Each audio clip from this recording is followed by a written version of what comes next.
G'day, Mark here from Tough Touring. Today I'm going to show you what's involved in adding a Bush Company Alpha or Black Series to a canopy vehicle such as this one. Now first of all, the packaging that your tent comes in looks very much like this. There is a lot of cardboard and a lot of work with a blade. You've got gas struts to fit after you do get rid of the packaging as such, which requires you to remove the canvas, which is velcroed onto the tent and able to lift the roof high enough to get the angles you need. I've already fitted these gas struts. The pre-installation of the tents, the Alpha, the Delta and the Black Series, I've done a video on this as well. If you need more detail, it's called the Bush Company Rooftop Tent Pre-Installation Video. So look that up on YouTube as well. It probably comes up on our channel and that will show you full details of how to get that tent prepared before you install it. Okay, so on the bottom of the tent there, you'll see there's 4 bars running east-west across it. They accept M8 bolts and protrude, once you slide the bolts in there, they protrude downwards. And the idea of the lifting hoist or forklift or gantry is to slide your bolts into those tracks and drop them through the canopy or the roof rack. What we're doing here in this case is lining it up first to get it all straight, and then we're going to go through the process of marking out where those are so that the male bolt can slide through the holes in the roof. Now, care needs to be taken that the holes that you drill aren't too big if you're in a canopy, as you don't want any leaks. So we're drilling 8.5mm holes for 8mm bolts.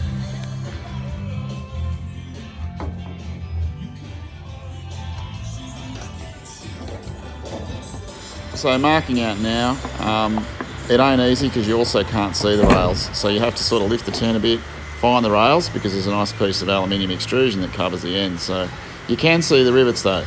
You can see the rivets in the end, so you'll get a bit of an idea for where that is. And then measure carefully, square it up again, make sure everything's perfect, and then run your marks at 450mm across.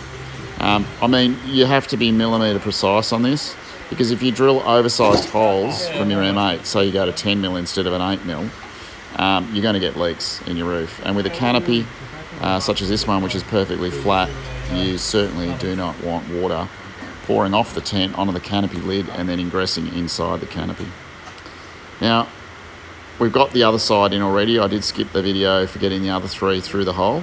And we've put a nut on them, and we're using the fork now to gently move the tent up and down in order to line up the second side. It's very hard to lower the tent precisely over 6 bolts. So the tilt forward and backwards on the fork that we've purchased and we're using is handy because you can lower the front 2 in, and once you've got those, you can drop a nut on them, and then the back 2, drop a nut on them, and then the center ones, all the way inching those bolts around with your fingers.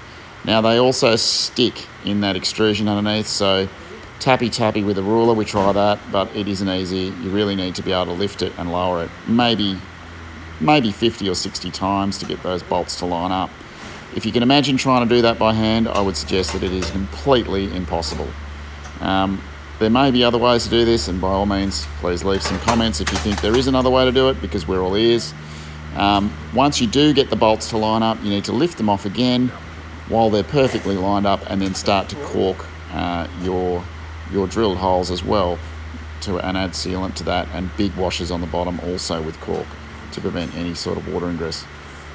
Here we've got all 6 bolts in, and we are now lifting the tent off for a final time to cork the bolts, and then a final drop on, and then bolt up is in order.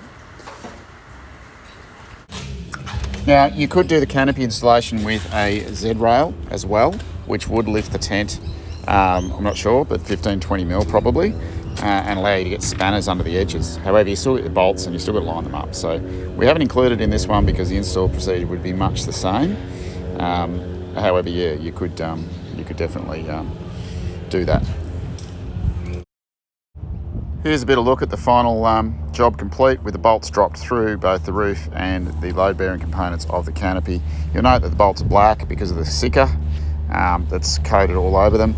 We're going to put a bit of Sika on the big washers as well that we use, so that it presses basically the glue back into those holes that they're mounted on.